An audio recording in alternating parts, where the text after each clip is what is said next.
ಎಲ್ಲರಿಗೂ ನಮಸ್ಕಾರ. ಇವತ್ತಿನ ವಿಡಿಯೋದಲ್ಲಿ ನಾನು ನಿಮಗೆ ಅನ್ನಕ್ಕೆ, ಚಪಾತಿಗೆ, ಪೂರಿಗೆಲ್ಲ ಸೂಟ್ ಆಗುವಂಥ ಒಂದು ಪನ್ನೀರ್ ಸಾರು ರೆಸಿಪಿನ ತೋರಿಸ್ತಾ ಇದ್ದೀನಿ.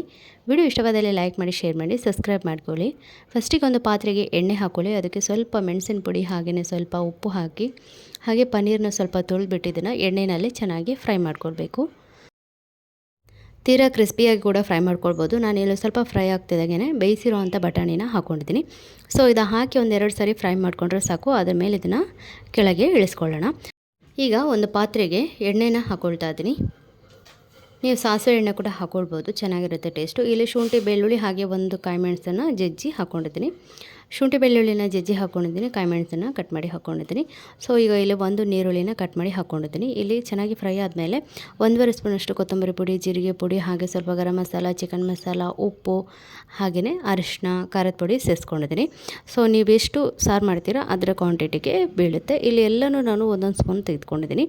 ಇದು ಮಸಾಲ ಚೆನ್ನಾಗಿ ಫ್ರೈ ಆದಮೇಲೆ ಅದಕ್ಕೆ ಟೊಮೆಟೊ ಪ್ಯೂರಿ ಹಾಕಿಬಿಟ್ಟು ಅದನ್ನು ಫುಲ್ ಡ್ರೈ ಮಾಡ್ಕೊಳ್ಬೇಕು. ಲೋ ಫ್ಲೇಮ್ ಮಾಡಿ ಅದು ಫುಲ್ ಡ್ರೈ ಮಾಡ್ಕೊಂಡಾಗ ಈ ರೀತಿ ಎಣ್ಣೆ ಬಿಟ್ಕೊಳ್ಳುತ್ತೆ. ಸೊ ಅದಾದಮೇಲೆ ಇದಕ್ಕೆ ತೆಂಗಿನ ಹಾಲನ್ನ ಹಾಕ್ಕೊಳ್ತಾ ಇದ್ದೀನಿ. ನಿಮ್ಮ ಹತ್ರ ಫ್ರೆಶ್ ಕ್ರೀಮ್ ಇತ್ತಂದರೆ ನೀವು ಅದನ್ನು ಹಾಕ್ಕೊಳ್ಬೋದು. ನಾನಿಲ್ಲಿ ತೆಂಗಿನ ಹಾಲನ್ನ ಹಾಕ್ಕೊಂಡಿದ್ದೀನಿ. ಓಕೆ, ಈಗ ಒಂದ್ಸರಿ ಇದು ಚೆನ್ನಾಗಿ ಕುದಿ ಬರಲಿ. ಈಗ ಸ್ವಲ್ಪ ರುಚಿಗೆ ತಕ್ಕಷ್ಟು ಉಪ್ಪನ್ನು ಹಾಕ್ಕೊಳ್ತೀನಿ.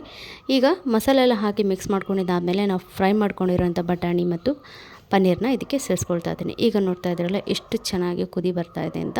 ಸೊ ಈಗ ಒಂದ್ಸರಿ ಚೆನ್ನಾಗಿ ಮಿಕ್ಸ್ ಮಾಡ್ಕೊಳ್ಳಿ. ನಾನು ಇದನ್ನು ರಾತ್ರಿ ಅನ್ನಕ್ಕೆ ಮಾಡ್ಕೊಂಡಿದ್ದೆ. ಈಗ ನಿಮಗೆ ತೆಳು ಅನಿಸ್ತಿರ್ಬೋದು, ಬೆಳಿಗ್ಗೆಗೆ ಅದು ದಪ್ಪ ಆಗುತ್ತೆ.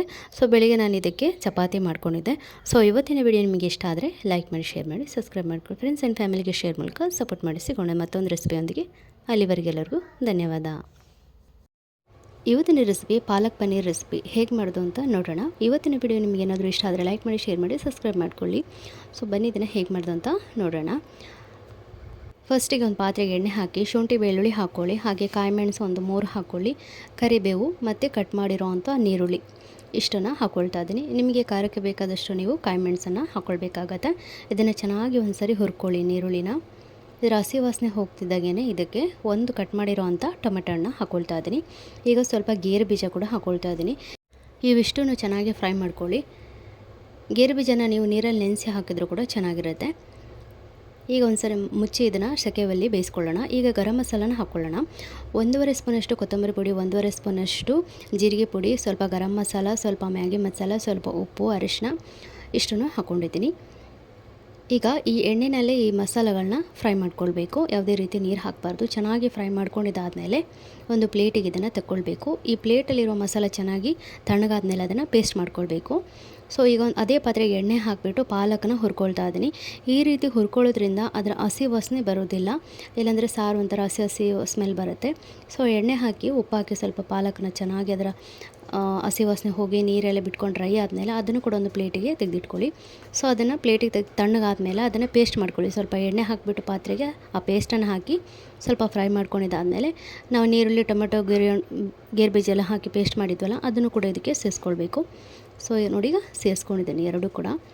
ನಾನು ಎರಡನ್ನೂ ಸಪ್ರೇಟಾಗಿ ಪೇಸ್ಟ್ ಮಾಡ್ಕೊಂಡಿದ್ದೀನಿ. ಈಗ ಇದನ್ನು ಚೆನ್ನಾಗಿ ಮಿಕ್ಸ್ ಮಾಡ್ಕೊಳ್ಳಿ. ಆಗ ನೋಡಿ ಕಲರ್ ಗ್ರೀನಾಗಿ ಬರುತ್ತೆ. ಈಗ ಇದು ಹೀಗೆ ಸ್ವಲ್ಪ ಎಣ್ಣೆಯಲ್ಲಿ ಫ್ರೈ ಮಾಡಿದಾದಮೇಲೆ ಮಿಕ್ಸಿ ತೊಳೆದ ನೀರನ್ನ ಹಾಕ್ಕೊಳ್ಬೇಕು. ಸೊ ಈ ರೀತಿ ನೀವು ಸಾರು ಮಾಡೋದ್ರಿಂದ ಯಾವುದೇ ರೀತಿ ಹಸಿಯಾಗಿ ಸ್ಮೆಲ್ ಬರೋದಿಲ್ಲ. ಈಗ ಒಂದ್ಸರಿ ಚೆನ್ನಾಗಿ ಮಿಕ್ಸ್ ಮಾಡ್ಕೊಳ್ಳಿ. ನೀರನ್ನ ತುಂಬ ಹಾಕ್ಲಿಕ್ಕೆ ಹೋಗಬೇಡಿ, ಯಾಕೆಂದರೆ ತೆಂಗಿನ ಹಾಲು ಹಾಕ್ಲಿಕ್ಕೆ ಉಂಟಲ್ಲ, ಹಾಗಾಗಿ ಈಗ ಇದಕ್ಕೆ ತೆಂಗಿನ ಹಾಲನ್ನ ಹಾಕ್ಕೊಳ್ತಾ ಇದ್ದೀನಿ. ನಾನು ಆದಷ್ಟು ಸ್ವಲ್ಪ ಗ್ರೇವಿ ಟೈಪ್ ಮಾಡ್ತಾ ಇದ್ದೀನಿ, ತುಂಬ ತೆಳುವಾಗೇನು ಮಾಡ್ತಾ ಇಲ್ಲ. ಸೊ ನಿಮಗೆ ಹೇಗೆ ಬೇಕೋ ಹಾಗೆ ನೀವು ಮಾಡ್ಕೊಳ್ಬೋದು. ಸೊ ಈಗ ಒಂದ್ಸರಿ ಚೆನ್ನಾಗಿ ಮಿಕ್ಸ್ ಮಾಡಿದಾದಮೇಲೆ ಚೆನ್ನಾಗಿ ಕುದಿ ಬರ್ತಾಯಿದೆ. ಈಗ ನಾನು ಪನ್ನೀರನ್ನ ಫ್ರೈ ಮಾಡ್ಕೊಂಡಿದ್ದೀನಿ. ಫ್ರೈ ಮಾಡಿ ಹಾಕೋದ್ರಿಂದ ಪನ್ನೀರ್ ಎಲ್ಲಿ ಕೂಡ ಪುಡಿ ಆಗೋದಿಲ್ಲ. ಸ್ವಲ್ಪ ಉಪ್ಪು, ಪೆಪ್ಪರ್ ಹಾಕಿಬಿಟ್ಟು ಅದನ್ನು ಫ್ರೈ ಮಾಡಿ ಇದಕ್ಕೆ ಮಿಕ್ಸ್ ಮಾಡಿ ಹಾಕ್ಕೊಳ್ತಾ ಇದ್ದೀನಿ. ಸೊ ಅದಾದಮೇಲೆ ರುಚಿಗೆ ತಕ್ಕಷ್ಟು ಉಪ್ಪನ್ನು ಹಾಕಿ ಕೆಳಗಿಳಿಸ್ಕೊಂಡು ಚಪಾತಿ ಅನ್ನನ ಜೊತೆಗೆ ತಿಂತಾಯಿದ್ರೆ ಅದರ ಮಜಾನೇ ಬೇರೆ. ಸೊ ಈಗ ಒಂದು 2 ಸ್ಪೂನಷ್ಟು ಮೊಸರನ್ನ ಮಿಕ್ಸ್ ಮಾಡ್ತಾಯಿದ್ದೀನಿ ಹುಳಿಗೋಸ್ಕರ. ಮೊಸರು ಇಲ್ಲಾಂದರೆ ಸ್ವಲ್ಪ ಲಿಂಬೆಹಣ್ಣಿನ ರಸ ಕೂಡ ಸೇರಿಸ್ಕೊಳ್ಬೋದು. ಇಷ್ಟ ಆದರೆ ಈ ಸಾರಿನ ಕೆಲಸ ಮುಗ್ದೇ ಹೋಯಿತು. ಹೇಗನ್ನಿಸ್ತು? ಇಷ್ಟ ಆಯಿತಾ? ಇಷ್ಟ ಆದರೆ ಲೈಕ್ ಮಾಡಿ, ಶೇರ್ ಮಾಡಿ, ಸಬ್ಸ್ಕ್ರೈಬ್ ಮಾಡ್ಕೊಳ್ಳಿ.